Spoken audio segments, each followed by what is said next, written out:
Nah, nggak pakai banyak cakap bor, ini dia rekap episode sebelumnya.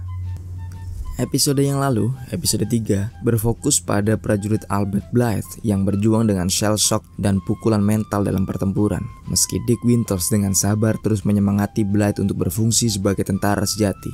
Di episode kemarin kita juga diajak untuk bertempur membebaskan kota Carentan dan melihat bagaimana Nazi langsung membalas Kompi E dengan sergapan mematikan di pertempuran Padang. Sampai akhirnya kavaleri sekutu menyelamatkan mereka dari kehancuran total.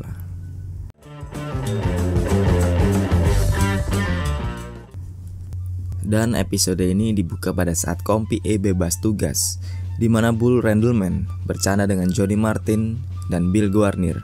Untuk selanjutnya Gonorrhea lalu bergegas menuju meja para serdadu baru ini yang merupakan anak buah peletonnya Bull, berusaha mengajak mereka berbicara, sedangkan Letnan Buck Compton dan George Luce bermain dart bersama dengan salah satu tentara baru di Kompi E ini. Di tengah mereka semua datanglah Carwood Lipton, yang rupanya doi sudah diangkat menjadi sersan 1 Kompi E, menyampaikan berita mengecewakan jika Kompi E akan diberangkatkan lagi untuk berperang. Fakta yang merusak keceriaan malam itu. Roy Cobb secara iseng mempertanyakan sebuah lencana biru di dada para serdadu baru ini, menanyakan mengapa mereka menggunakannya padahal mereka belum pernah turun ke medan tempur sama sekali. Nah, ternyata lencana ini merupakan citation unit atau penghargaan terhadap unit, bukan perseorangan bor, atas pencapaian resimen airborne di Normandia pada saat D-Day. Namun karena mereka merasa tertekan, akhirnya dicopotlah lencana ini. Sementara Bull yang merasa tersinggung terhadap perlakuan Roy Cobb mengingatkan meski Roy Cobb ialah senior, tapi doi juga nggak ikutan landing dan bertempur saat D-Day terjadi.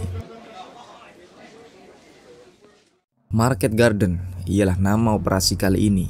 Misi pertama dengan beberapa tambahan prajurit baru untuk Kompi E, dengan Dick Winters menyampaikan briefing tempur jika mereka akan terjun di Belanda untuk menginisiasi operasi militer ini.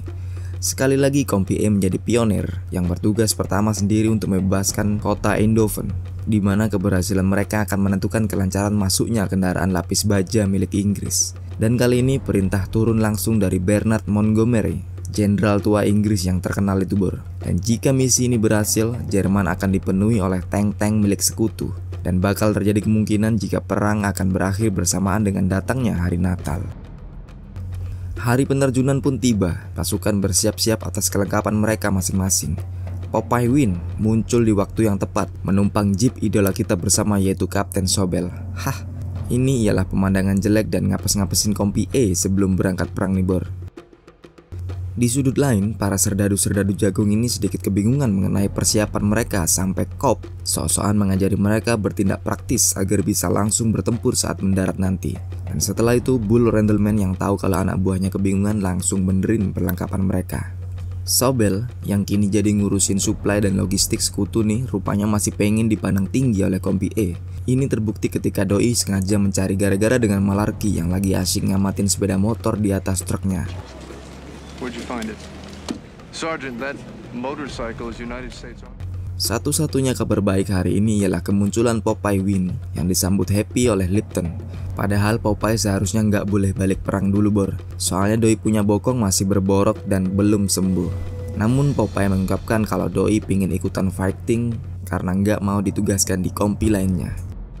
Dan 17 September 1944, saat dimana Nazi Jerman mulai kewalahan, diserang dari kiri dan kanan oleh Uni Soviet dan sekutu, namun masih sangat kuat manpowernya.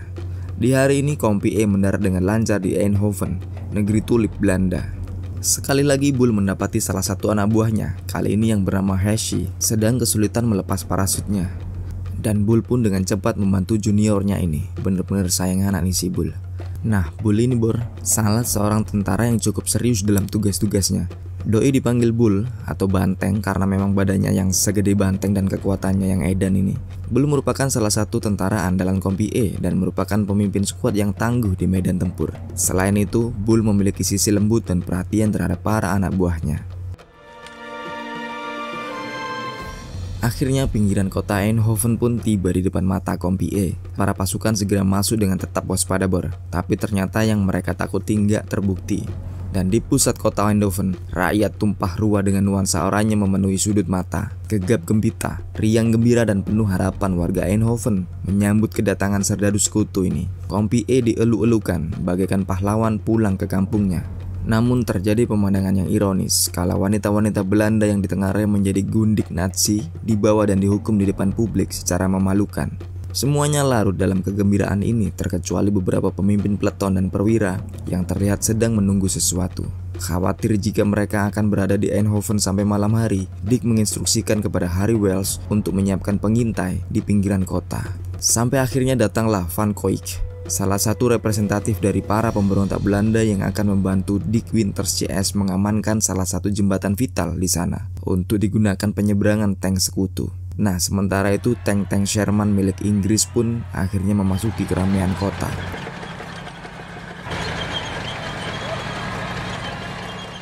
Webster, Hubler, dan Van Klinken dikirim menjadi pengintai pada malam harinya dan menyempatkan diri untuk berinteraksi dengan salah satu penduduk di sana. Esok paginya, Kompi E berangkat bersama 6 buah armor milik Inggris. Sherman dan Cromwell berbaris dengan rapi, dan sekali lagi para pasukan melihat ada seorang wanita berkepala plontos yang sedang menggendong bayinya, yang mana doi ialah salah satu yang ditengarai sebagai PSK atau simpanan prajurit Nazi. Hershey yang melihat ini segera memberinya coklat, dan seluruh Kompi E memandang terenyuh. Namun tank-tank Inggris terus melanjutkan perjalanan. Salah satu perwira baru bernama Robert Brewer tampak dengan kepercayaan dirinya yang overloading mengawasi situasi di depannya.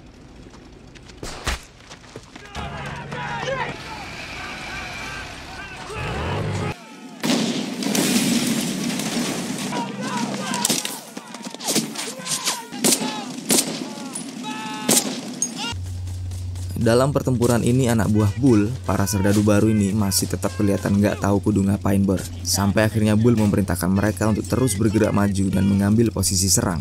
Bull maju memimpin penyerangan di sisi kanan, mengatur Hubler dan semakin mendesak maju bersama Cobb dan Webster. Peleton Kompi E lainnya pun terus menyusul menduduki kota. Mortar disiap-siagakan dan para prajurit pun juga pada standby dengan senjata masing-masing.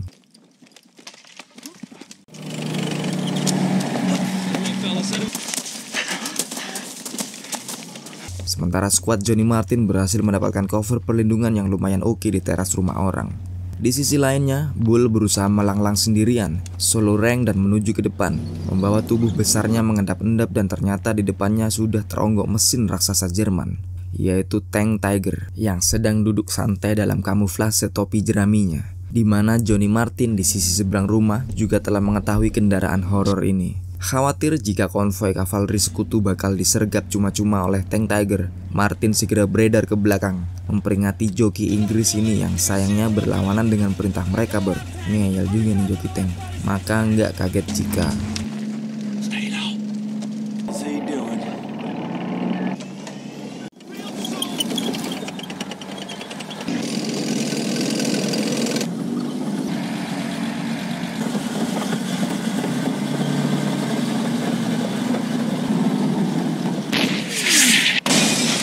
macan tidur ini pun terbangun, membongkar kamuflase topi jeraminya dan turun medan menggempur membabi buta. Nggak hanya si macan besi nih tiba-tiba kota ini pun menjadi melek. Pasukan Jerman muncul di sana-sini. MG42 memuntahkan kaliber Mauser 7,92-nya, menghujani punggung-punggung serdadu Kompi E yang sudah kocar-kacir bagaikan PKL liar versus Satpol PP. Sementara itu di sisi lain pertempuran masih berlangsung dengan seru, dengan kondisi sekutu yang makin terdesak dan infanteri-infanteri Jerman yang terus membanjiri ruang tempur urban ini.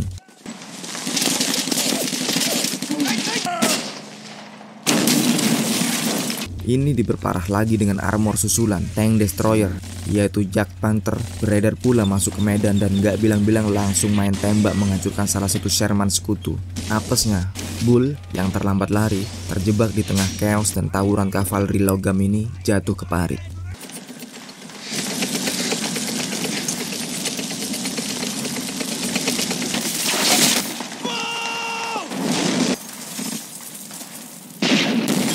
Perintah mundur pun diteriakan. Semua Kompi E berlari cabut. Johnny Martin, Guarnir, dan Lipton menyuruh anak buahnya pada fallback. Carut marut yang juga memakan banyak korban dari Kompi E.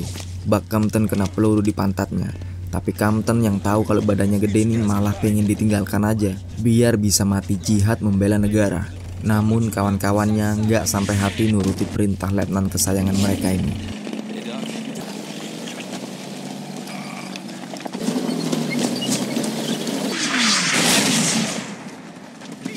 Kekacauan yang apes ini pun terus terjadi. Semakin banyak yang tumbang di medan laga, termasuk serdadu baru tetangga Guarnir ini. Akhirnya seluruh kompi A bisa menaiki truk untuk kabur. Namun kita masih kehilangan Bulbor. Lipton melaporkan hal ini pada Dick Winters. Namun Lipton juga tahu kalau komandannya ini nggak bisa berbuat apa-apa kalau udah kayak gini. Truk dan sisa-sisa armor berjalan, mengangkut wajah-wajah kecewa dan traumatis atas kekalahan. Meski mereka mengerti bahwa masih ada pertempuran esok hari yang nggak kalah mematikannya. Nah, yang nggak mereka ketahui Bor, ialah Bull yang masih hidup dan bersembunyi, masih mengancam dengan garan M1 di tangannya. Sekitar waktu maghrib, karnaval Nazi pun sudah menguasai ini kota, komplit dengan konvoi Half-Track dan Panzerkampfwagen berbaris di jalanan. Pemandangan yang menyebar teror dan horor untuk sekutu dan penduduk kota. Gelap pun datang dan peleton Bull mulai merindukan sosoknya. Ya, semua pasukan kompi A terlihat mengkhawatirkan kondisi Bull. Hubler pun akhirnya memutuskan untuk kembali ke kota dan mencari perwiranya ini, ditemani dengan Hershey, Tony, Webster, dan Cobb. Sementara dari mata Dick Winters, kita mengetahui jika Eindhoven lengkap dengan penduduknya yang cakep-cakep dan ramah-ramah itu lagi mati-matian dihujani artileri oleh Nazi.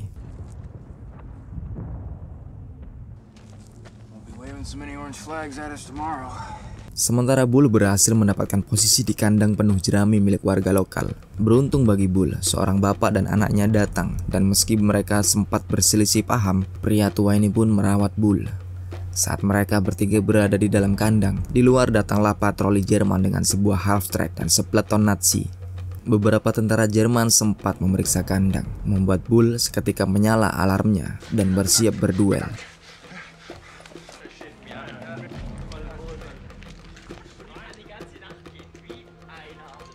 Naas, salah satu Nazi menemukan bekas perban Bull, dan mau nggak mau Bull pun terpaksa menghabisi serdadu ini.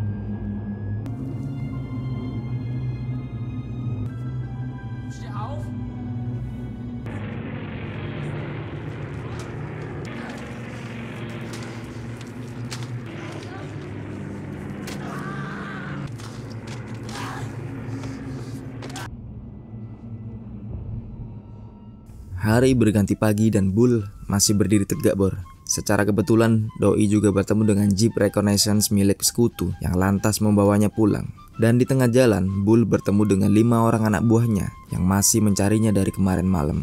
Dan sampai di kompinya Bull disambut dengan gembira oleh lettingnya yang sekaligus mengetahui ketangguhan Bull dan semakin respect pada serdadu satu ini Bor. Sampai akhirnya datang panggilan untuk menarik mereka pulang bersama-sama. Kekalahan mereka di operasi Market Garden ini tertutupi dengan wajah gembira mereka yang berhasil mendapatkan Bull kembali. Oke Bor, di penghujung acara, kayak talkshow aja. Di penghujung film kita diberitahu jika resimen kompi E506 sudah kehilangan 180 orang dan 560-nya terluka. Di total dari keseluruhan Airborne 101, 750 serdadu terbunuh dan 2.100 menderita luka-luka. Sedangkan dari kubu First Airborne Inggris, tercatat kurang lebih sebanyak 8.000 serdadu sudah tewas. Dengan ini pun rencana sekutu untuk mengakhiri perang lebih awal di saat Natal melalui operasi Market Garden ini Bor, gagal dan tumpas kandas tanpa bekas. Dan komplit lah episode keempat Band of Brothers ini Bor. Jangan lupa untuk standby terus di jauh dekat film dan nantikan rilisan berikutnya. Wassalamualaikum, yuk bye.